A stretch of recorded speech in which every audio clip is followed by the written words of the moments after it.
Hello திரைக்குறள் viewers, நான் அவங்க ஸ்னேகா. இன்னைக்கு நம்ம நிகழ்ச்சியோட சிறப்பு விருந்தினரா மூத்த பத்திரிகையாளர் நம்ம உமாபதி அவர்கள் நம்ம கூட இணைஞ்சிருக்காங்க. வாங்க பேசலாம். வணக்கம்மா. ஸோ வேட்பாளர்கள் அறிவிச்சு நேற்று பிரச்சாரத்திலையும் ஈடுபட்டாரு.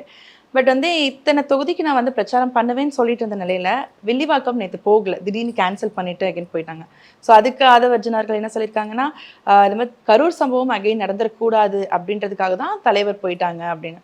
ஸோ இது உண்மைதானா, இல்லை பிரச்சாரம் பண்ணதுக்கு முடியலையா, எதனால போயிருக்காங்க? அதுக்காக தான் எல்லாருமே சொல்றது கரூர் சம்பவம் திருப்பி நடந்துடக்கூடாது, கட்சியை கலைங்கடா கட்சியை கலைங்கடான்னு.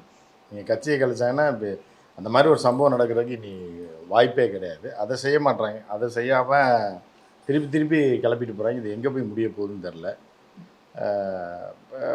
விழிப்புணர்வு இல்லாத பசங்க அவங்க ஒரு பக்கம் ரொம்ப தொடர்ந்து இந்த வேலையை பண்ணிகிட்ருக்காங்க. ஸோ இந்த பிரச்சாரம் முடிகிறக்குள்ளே இன்னும் என்ன நடக்க போகுது தெரில. நம்ம பொறுத்து தான் பார்க்கணும். அதில் ஸோ நேற்று குறிப்பிட்டு இத்தனை தொகுதிக்கு வருவேன்னு சொல்லியிருந்தாங்க சார். அப்படி இருந்துமே அவர் சொன்ன 2 தொகுதிக்கு போக முடியல. ஸோ இன்னும் 234 தொகுதி அப்படின்றது சாத்தியம் ஆகுமா இனிமேல்? அவர் இப்போ தான் எல்கேஜியில் சேர்ந்துருக்காரு. திடீர்னு குழந்தை 11:30 மணிக்கெலாம் வீட்டுக்கு வந்துருச்சு அப்படின்னா அது அப்படி தான் வரும். அதுக்கு சொல்லிக் கொடுக்கறதுக்கு இல்லை, சும்மா பழக்கப்படுத்துறதுக்காக காலேஜ் ஸ்கூலுக்கு அனுப்பி விடுற மாதிரி தான் அரசியலில் விஜய். சும்மா போயிட்டு ஒரு ரவுண்ட் அடிச்சுட்டு வந்துடுவாப்புல. இப்போ கொஞ்சம் கொஞ்சமாக ப்ராக்டிஸ் பண்ணிகிட்ருக்காப்புல, மக்களை வச்சு தற்கொலைகளை வச்சு ப்ராக்டிஸ் பண்ணிகிட்ருக்காப்புல. பண்ணிவிட்டு அதுக்கப்புறம் மெயினாக இறங்கி சிஎம் ஆகி அவங்கள பூரா ஒழிச்சு கட்டி தெருவில் விடுறதுக்கான திட்டத்தோட முதல் கட்டம் தான் இது. இன்னும் போக போக இன்னும் நிறையா பார்ப்பீங்க நீங்கள். ஓகே. பட் 234 தொகுதியும் ஃபுல்லாக பேசி அது சொல்ல முடியாது. அது 234 தொகுதி, அதாவது ஒரு இது மாதிரி தான்மா. திடீர்னு என்ன ஏன்னா அந்த கிராமத்து திருவிழா எல்லாம் பார்த்தீங்கன்னா திடீர்னு பூசாரி ஓடுவாங்க. சில பேர் சுடுகாட்டு பக்கமாக ஓடுவாங்க நைட் காவு கொடுக்குறது. எதுக்கு ஓடுறாங்க என்ன ஓடுறாங்கன்னு தெரியாது. திடீர்னு அந்த பக்கம் ஓடுவாங்க இந்த பக்கம் ஓடுவாங்க, பின்னாடியே கூட்டம் போகுது. அந்த மாதிரி தான் விஜய். எங்கிட்ட எந்த பக்கம் ஓடுதுன்னே தெரியாது. இப்போ நீங்கள் எலியை திறந்து விட்டீங்கன்னு வைங்க, ஒரு எலி பிடிக்கிற மிஷின் இருக்குல்ல, அதில் பிடிச்சி கொண்டு போய் ரோட்டில் எலியை திறந்து விட்டிங்கன்னா அது நேராக ஓடாது, இப்படி ஓடும். அப்படி எந்த பக்கம் ஓடுறதுன்னே தெரியாமல் ஓடி கடைசியில் போய் ஏதாவது வண்டியில் அடிவிட்டு. ஸோ அந்த மாதிரி நிலைமையில தான் இப்போ எலியை திறந்து விட்டுருக்காங்க. அது எங்கே ஓடுன்னுலாம் யாருமே சொல்ல முடியாது. எலிக்கே தெரியாது எந்த பக்கம் ஓடுவோம்னு. அந்த மாதிரி தான் இருக்குது. ஸோ நேற்று முதல் பிரச்சாரம் ஆரம்பித்தோம், ஒரு வேட்பாளர் பேரை தப்பாக சொல்லி, அதாவது பாபுன்ற பேரை பிரபு அப்படின்னு சொல்லி. அவர் பேரை அவருக்கு டக்குன்னு தெரியாதுமா. அவர் பேரை முதல்ல விஜய்னு சொல்லிட்டு இருந்தாப்புல, இப்போ ஜோசப் விஜய்னு சொன்னாப்புல. அப்புறம் வேட்பாளர் பேர் எப்படி தெரியும்? அவர் பேரே முதல்ல அவர் கரெக்டாக தெரியாது, என்ன பேர் சொல்லலாம் அப்படின்னு சொல்லி. பெத்த தந்தையோட இன்சியலையும் போடுறதில்ல. ஸோ அது மாதிரி ஒரு வினோதமான பிறவி தான் விஜய். விஜய் இந்த இதில் இந்த தேர்தலில் ஒரு பெரிய காமெடியனாக நம்ம பார்க்கலாம், அரசியல் காமெடியனாக பார்க்கலாம்.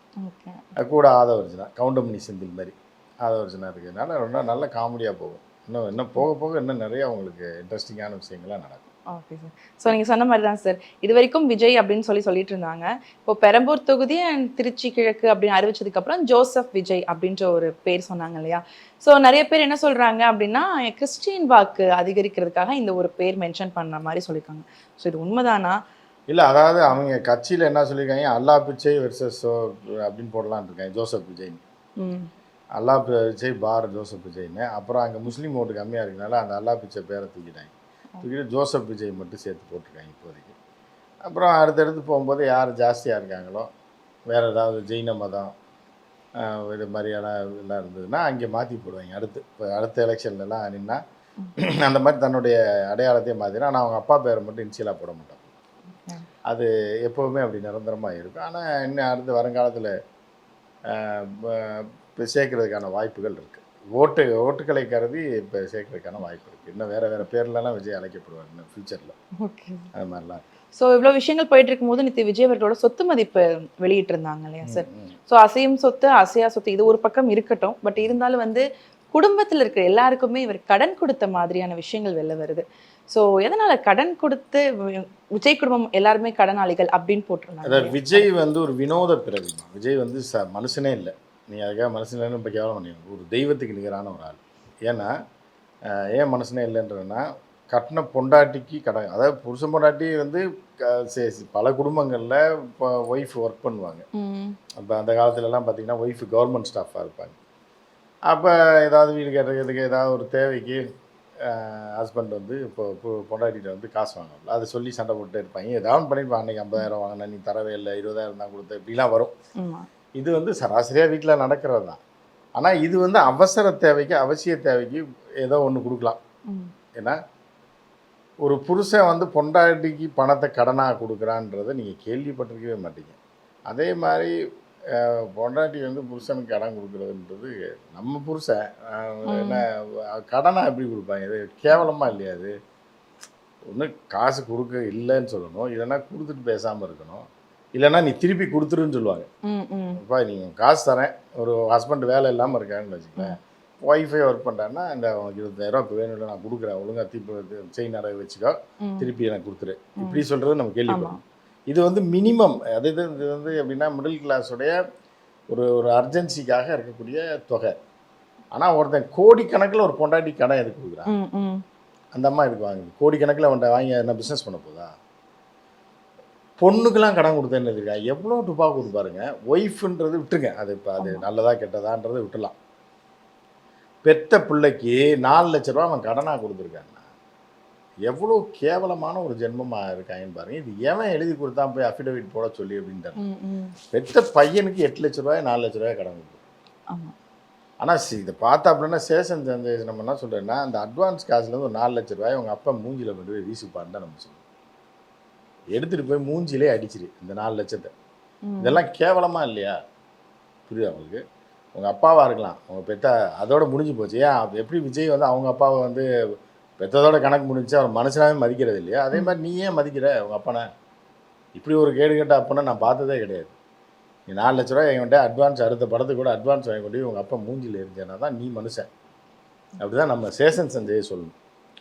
அதே மாதிரி பாப்பாவே அதுதான் சொல்லணும். நீ முதல்ல 8 லட்ச ரூபாய் கொண்டு வந்து உங்கள் அப்பா மூஞ்சில் வச்சு எவ்வளோ கேவலப்படுத்தி நீ கணக்கு காட்டுறது கூட பப்ளிக் டொமைனில் வந்துட்டு நீ வந்து என் மகளுக்கு 8 லட்சம் கடன் கொடுத்தேன், மகனுக்கு 4 லட்சம்னு.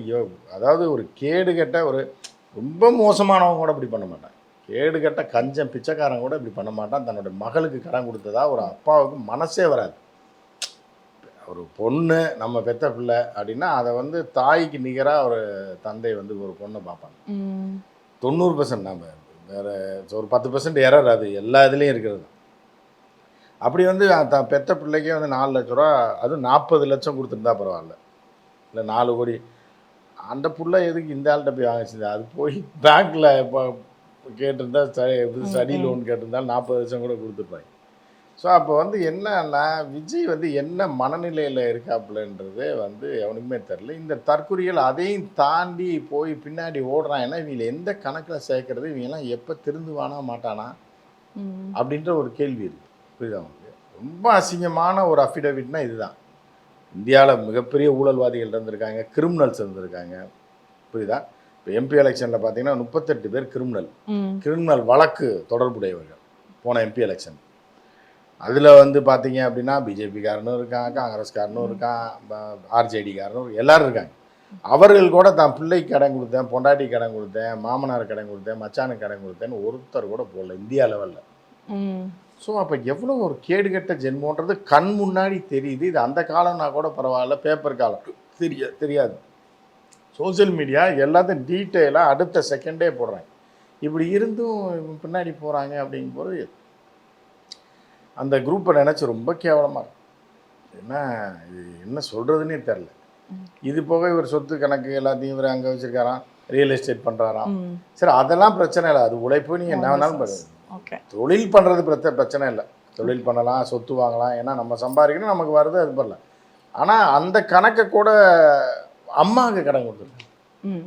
பெத்த தாய்க்கு 400 கோடி வச்சு இதெல்லாம் இவங்க அறிவு கேட்டவனுக்கு புரியுமா புரியாதா? பார்க்குற நாய்ங்களுக்கு ஏன்டா பெத்த தாய்க்கு ஒருத்தன் கடன் கொடுத்துருக்கேன்றான். அவன் கஷ்டப்படுறவனாக இருந்தால் பரவாயில்ல, அவன்கிட்ட இருக்கிறதே 10 லட்சம். பெத்த தாய் கேட்டாங்க, இருந்தாலும் ஏன் எனக்கு பர்சனலாக வேணும், அதனால் எங்கள் அம்மாவுக்கு நான் ஒரு 8 லட்ச ரூபா கொடுத்துருக்கேன், திருப்பி கொடுத்துருக்குமான்னு சொல்லி அந்த கணக்கில் கொடுக்குறதுன்றது வேறு. 400 கோடி 600 கோடி சொத்து வச்சுக்கிட்டு 50 லட்சம் பெத்த தாய்க்கு நீ கடன் கொடுத்த அப்படின்னா இதை விட கேவலம் இதாக இருக்கா? இவங்க உடனே மருந்து குடிச்சு சாக வேணாமா? இவங்கெல்லாம் பின்னாடி ஓடுறான் பாருங்க. அவன் கூட இருக்கான் பாருங்க, படித்தவன்ற பேரில் கவர்மெண்ட்டில் ஒர்க் பண்ணவன்லாம் இருக்கான், ஐஆர்எஸ் படித்தவன்லாம் இருக்கான். இவெல்லாம் மனுஷனா என்னன்னு முதல்ல பேசிக் நாலேஜ் வேணாமா? இவனெல்லாம் எப்படி இவெல்லாம் தலைவர்கள்னு சொல்கிறான், 2ஆம் கட்ட தலைவர்கள். புரியுதா? இந்த ஆதவர்ஜனா லாட்ரி சீட்டு காசு வச்சுருக்காங்க. சரி நீனாலும் அந்த கடன் அடைக்கலாம்ல. உன் தலைவனோட மகளுக்கு 4 லட்சம் கொடுத்துருக்க. அந்த 4 லட்சத்தை நீயாவது கொடுத்து ஒரு நல்ல பேர் வாங்கலாம்ல.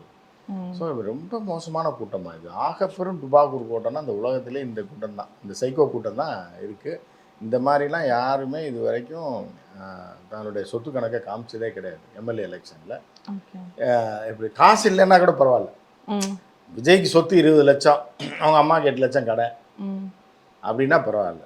ஓண்டருக்கு 600 கோடி, மகளுக்கு 4 லட்ச ரூபா கடன். 4 லட்சம்ன்றது விஜய் வந்து த்ரிஷாவோட பாம்பே கல்யாணத்துக்கு போயிட்டாங்கல்ல, அதுக்கு வந்து 40 லட்ச ரூபா ஃப்ளைட் ஃபேர். ஓகே. 1 ஹவருக்கு வந்து 4 lakhs எதுக்கு? சார்ட்டர் ஃப்ளைட்டுக்கு.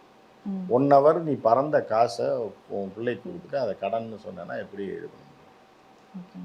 அதுதான் வந்து ரொம்ப கொடுமையாக இருக்குது. இது கண் முன்னாடி தெரியுது. அது இருந்தும் இவங்க எல்லாம் எப்படி ஆதரிக்கிறாங்கன்றதான் தெரியும். ஓகே.